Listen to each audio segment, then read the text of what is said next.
तो दोस्तों एक वीडियो है पाकिस्तान की, तो उस पर वो रिएक्शन ले रहे हैं पाकिस्तान के लोगों का कि ईरान ने जो अटैक किया इसका क्या कॉन्सिक्वेंस होगा इस्लामिक देशों के लिए और वर्ल्ड इकोनॉमी के लिए। तो एक बार वीडियो देख लेते हैं, फिर उसके बाद आपसे मिलते हैं। ईरान ने फाइनली इसराइल के ऊपर अटैक कर दिया, जिसकी बात की जा रही थी कि इसराइल के ऊपर ईरान हमला करेगा हिजबुल्लाह के लीडर का बदला लेने के लिए, मतलब नसरुल्लाह की किलिंग का बदला लेने के। ईरान ने 100 से ज़्यादा डेंजरस मिसाइल को इसराइल पर दाग दिया। इसराइल में सायरन बजाए जा रहे हैं। अमेरिका के अंदर एमरजेंसी मीटिंग जो है कॉल कर दी गई है। और क्या ईरान जो है इसराइल का जवाबी कार्रवाई सह पाएगा, क्योंकि ईरान को लेके एक हैशटैग चल रहा है रेस्ट इन पीस ईरान, क्योंकि इसराइल के पास बहुत ज़्यादा स्ट्रॉन्ग एयर डिफेंस सिस्टम है। मोदी साहब ने नेतन्याहू को कॉल की और कहा कि टेररिज्म के लिए हमारी दुनिया में कोई जगह नहीं, और इंडिया जो है इसराइल के साथ खड़ा है। मुस्लिम वर्ल्ड इस वक्त बहुत ज़्यादा परेशान है, क्योंकि इसराइल, लिबनान, गजा और अब जो है ईरान की जानिब तेज़ी से बढ़ता हुआ दिखाई दे रहा है। क्या ईरान का एग्रेशन इसको ले डूबेगा? अवाम की तरफ बढ़ते हैं और जानते हैं उनकी राय। ये कोई अच्छी बात नहीं है। अच्छा। क्योंकि लेकिन ईरान जो अपने डिफेंस में ये कर रहा है, एक लिहाज से देखा जाए तो ये पूरी दुनिया के लिए जो है ना एक वो बड़ी खबर है। अच्छा, बड़ी खबर से मुराद ये है कि इसके असरात जो है वो पूरी दुनिया पे मुरतब हो सकते हैं। एक जिस तरह जापान पे हमला हुआ था हिरोशिमा और नागासाकी पे, उसके असरात आज तक मौजूद हैं। वहाँ पे लोग अपाहज पैदा हो रहे हैं, लंगड़े पैदा हो रहे हैं। तो इसके कोई न्यूक्लियर अटैक थोड़ी है, कोई एटम बम ईरान ने इसराइल पे थोड़ी ना चला। ये तो मिसाइल का अटैक है जो कुछ एरियाज को टारगेट करेगा, उनकी मिलिट्री बेस को टारगेट करेगा। लेकिन ये मिसाइल क्या इसराइल को नुकसान पहुंचा सकते? टेक्नोलॉजी में बस, एयर डिफेंस में बस, एयर डिफेंस, उसका एंटी एयर डिफेंस सिस्टम इतना ज्यादा स्ट्रॉन्ग है। तो आपको नहीं लगता कि ईरान ने जल्दबाजी कर दी नसरुल्लाह का बदला लेने में? देखें, जो इसराइल है वो इस वक्त पूरी दुनिया से मैं समझता हूँ आगे जा रहा है। वो इस वक्त AI में भी हमसे बहुत आगे है। अगर आप अमेरिका से भी आगे देखें तो इसराइल उससे बहुत आगे जा रहा है। इसराइल के साइंटिस्ट इस वक्त टॉप पे हैं, जो कि उनका एयर डिफेंस जो है उसको पूरी तरह से इतना उन्होंने ताकतवर बना दिया है कि पूरी दुनिया उनका मुकाबला नहीं कर सकती है। सही हो गया। और इसराइल का अगर हम देखें तो वो साइकोलॉजी के लिहाज से भी हमसे बहुत आगे जा रहे हैं, जिसकी वजह से किसी भी मैदान में वो हमसे जो है ना वो बाजी लेके जा रहे हैं। एजेंसियां बड़ी स्ट्रॉन्ग है, मुसाद घर में घुस के मारती है और पता भी नहीं चलता। बहुत स्ट्रॉन्ग एजेंसियां। मैं समझता हूँ कि वाकई ईरान ने जल्दबाजी की है, लेकिन अगर हम एक वे में देखें तो ईरान ने अपने डिफेंस में ये सब कुछ किया है। क्योंकि गुस्से से 100 मिसाइल चला देना, आपके 100 मिसाइल उन तक पहुंच ही नहीं रही। आप देखिए उनके पास आयरन डोम है, उनके पास लेटेस्ट टेक्नोलॉजी है। अब बदले में इसराइल आएगा तो ईरान कैसे खुद को बचाएगा? देखें, अगर उन्होंने 100 मिसाइल वहाँ पे दागे हैं तो मेरा नहीं ख्याल कि वहाँ पे कोई एक आध मिसाइल भी जो है वो इसराइल का कुछ बिगाड़ पाएगा। उनका एक भी नहीं बिगाड़ पाएगा।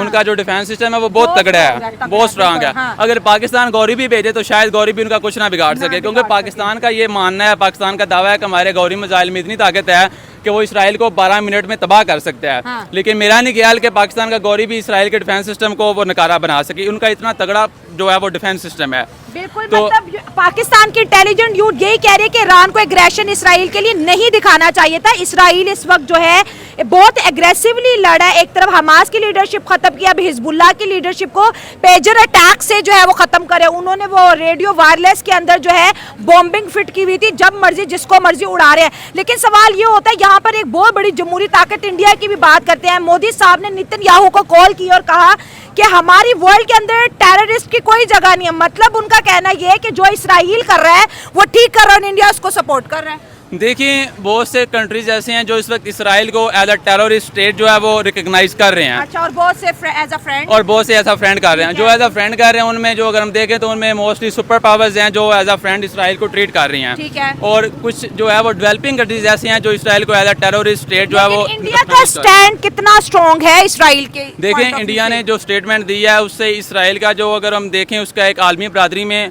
वो इसराइल जो है वो अपने आप को जो है ना उससे इसराइल का एक वो बहुत बड़ा इमेज उभरेगा कि इसराइल के पीछे एक बहुत बड़ी ताकत है।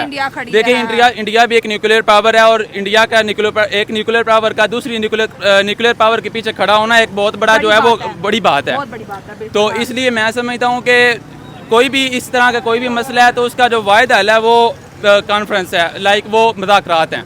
सर, एक तरफ इंडिया है, अमेरिका है और इसराइल है, ठीक है। दूसरी तरफ ईरान है, हिजबुल्लाह है, हमास है और 57 इस्लामिक कंट्रीज हैं, ठीक है, इंक्लूडिंग ईरान। कुछ नहीं बिगाड़ पा रहे तीनों का। देखिए, जहाँ तक इस्लामिक कंट्रीज की बात है, इस्लामिक कंट्रीज ईरान का कभी भी साथ नहीं देंगे। वो सिर्फ बातों की हद तक तो साथ दे सकते हैं कि हम ईरान के साथ हैं, हम हमलों की मजम्मत करते हैं। और एज आ ह्यूमैनिटी जो है हम देखें तो हमें इसकी मजम्मत करनी भी चाहिए, क्योंकि इसराइल बिल्कुल इसराइल जो है वो लाइक वो एक टेररिस्ट स्टेट बन चुका है। वो जो बेजा जो इंसानी मासूम जानने हैं उनको वो ले रहा है। हाँ जी। तो हमारे इस्लामी ममालिक को ये चाहिए कि उसके डिफेंस करें। अच्छा। लाइक पाकिस्तान, मैं ये पाकिस्तान की बात नहीं कर रहा, पूरे इस्लामी ममालिक की बात करूंगा, क्योंकि उन्होंने इस्लामी पॉइंट ऑफ व्यू को देखते हुए कि हमारे फ़लस्तीन मजलूम मुसलमान बच्चे बूढ़े नौजवान सारे उसमें मुलव्वस है, अपना इस्लामी पॉइंट ऑफ व्यू के मुताबिक उन्होंने हमला कर दिया। अब हम पूरे मुस्लिम उम्मा को चाहिए कि उनका डिफेंस करें, क्योंकि मुस्लिम उम्मा का जो लीडर है सऊदी अरब, वो तो अमेरिका के बगल से ही नहीं उठता, वो तो इसराइल को सपोर्ट कर रहे, इसराइल को एक्सेप्ट कर रहे। क्या सऊदी अरब ने आज तक एक भी स्टेटमेंट इसराइल के खिलाफ दी? इतनी जुर्रत है भला किसी की? ये तो फिर उनका जवाब दे रहा है ना। देखिए इसराइल पे हमला हुआ है, अगर कल को ये उनकी प्रोटेक्शन नहीं करेंगे, कोई भी इस्लामी ममालिक प्रोटेक्शन नहीं करेगा, तो कल को वो भी हट जाएगा। ठीक है यार, कह रहे हैं कि इसराइल और अमेरिका मिलके 24 घंटे के अंदर अंदर ईरान को जवाब देने की तैयारी कर रहे हैं। हाँ, और तो इसराइल का आपको पता है, उनके पास टेक्नोलॉजी देख ले, उनका मुसाद देख ले, उनकी इंटेलिजेंस देखे, क्योंकि इसराइल बड़े से बड़े लीडर को निपटा रहा है। तो उनके भी चाहिए था ना थोड़ा सा सोच के काम करते। हाँ, तो ईरान ने क्यों एग्रेशन दिखाया? यही तो है कि क्या आप इसराइल को डरा सकते हो 100 मिसाइल से, 200 मिसाइल से, 1000 मिसाइलों से भी नहीं डरा सकते। ज़ाहिर सी बात है, ईमानी जज्बा होना चाहिए। वो 313 थे ना, हाँ। तो उनके सामने हजारों की तादाद आपने थी। कहा कि ईरान को सोचना चाहिए वो था। मैं बात कर रहा हूँ हाँ। ईमानी जज्बे की बात कर रहा हूँ। वो 313 थे ना, हाँ। उन्होंने हजारों पे अपना दागी बिछा ली थी। 313 जीत गए थे, ठीक तो हो गया। इसीलिए मुसलमानों को चाहिए एक मुट्ठी की तरह यकजान होके अपने ईरान के भाइयों का सपोर्ट करे। जो किसी का कोई 10 बंदे मेरी सपोर्ट करेंगे ना, वो एक बंदा मेरी, कोई बोलता ही नहीं है इसराइल के खिलाफ, जुर्रत है किसी तो की? फिर चाहिए था ईरान को थोड़ा सा सोच के काम करते। हाँ, कि यार सोच मैं के। अगर ये काम करने लगा हूँ, हाँ। आया कि ये 10 बंदे मेरी सपोर्ट करेंगे, 10 ममालिक मेरी सपोर्ट करेंगे। हाँ, सही बात अगर है। नहीं करते तो फिर वो भी चुप करके बैठ जाता। हाँ। ये तो यही जो बात हो सकती है। हैशटैग चल रहा है रेस्ट इन पीस ईरान, इस पे क्या कहोगे? ऐसे ही कुछ होने जा रहा है ईरान में? अल्लाह ना करे। हाँ। लेकिन ये है कि हम इसराइल तो जवाब देगा डेफिनेटली, आपको पता है।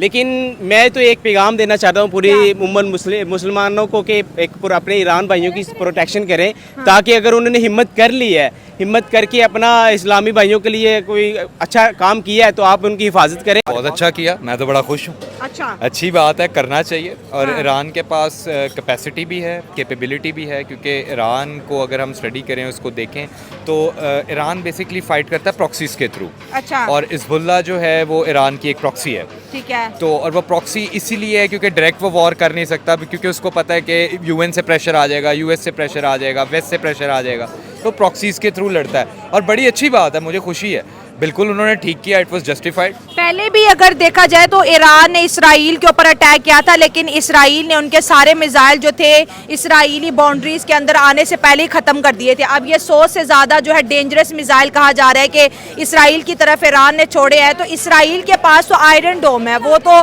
इतना उसका डिफेंस स्ट्रॉन्ग है कि उसको कोई नुकसान ही नहीं पहुँचा सकता। अच्छा, आपने आयरन डोम का नाम लिया।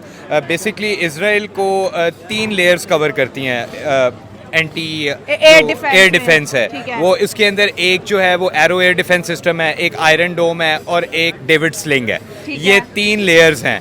अब ये पेनिट्रेट कैसे हुए? ये पेनिट्रेट इसलिए हो गए क्योंकि उन मिसाइलों की तादाद बहुत ज़्यादा थी। जाहिर सी बात है, एक सरफेस टू एयर मिसाइल जो बैटरी है उसके अंदर 16 मिसाइल होंगे, 17 होंगे, 20 होंगे, लेकिन जब 400 रॉकेट आपकी तरफ आ रहा होगा तो I don't think that it is possible कि आप उसे इवेड कर सको या उसको आप डिस्ट्रॉय कर सको। So that is the thing. Iran के पास बाकी कैपेसिटी है, they can strike deep inside Israel. तो टारगेट्स इन्होंने जो सिलेक्ट किए हैं, मैंने देख रहा था, इन्होंने एयर बेसिस को भी टारगेट किया है, इन्होंने इंफ्रास्ट्रक्चर को भी टारगेट किया है। और मुझे जो बड़ी अच्छी बात लगी ईरान की, जो हिज़्बुल्लाह ने अटैक किया है वहाँ से अपने प्रॉक्सी के थ्रू, उन्होंने सिविलियन टारगेट्स को निशाना नहीं बनाया, उन्होंने मिलिट्री टारगेट्स को इंगेज किया है। अच्छा। यही डिफरेंस है इजराइल में और ईरान में। ईरान जो है उसने हमला किया मिलिट्री इंस्टॉलेशंस पे, अच्छा। ना कि सिविलियन इंफ्रास्ट्रक्चर पे। अच्छा। जो इजराइल जो बमबारी करता है, जब हाँ। बॉम्बिंग करते हैं हाँ। ये लोग टारगेट करते हैं बेसिकली सिविलियन इंफ्रास्ट्रक्चर। तो भाई क्या इम्पैक्ट होने वाला है इसका, इस अटैक से?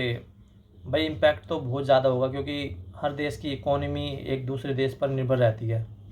अब जैसे ईरान इस लड़ाई में कूद चुका है, तो ऑफकोर्स क्रूड ऑयल जो है ज़्यादातर कंट्री क्रूड ऑयल ईरान से ख़रीदती हैं, मिडल ईस्ट से ख़रीदती हैं, तो जाहिर सी बात है वो महंगा होगा। अदर कंट्रीज़ की इकोनॉमी पे भी फ़र्क पड़ेगा इन चीज़ों का, क्योंकि अगर क्रूड ऑयल महंगा हुआ तो फिर जाहिर सी बात है इन्फ्लेशन पे फ़र्क पड़ता है इन चीज़ों का। इकोनॉमी क्रूड ऑयल पर ही डिपेंडेंट है, तो अगर ये महंगा होगा तो जाहिर सी बात है अदर देश की इकोनॉमी पे इसका फ़र्क पड़ेगा।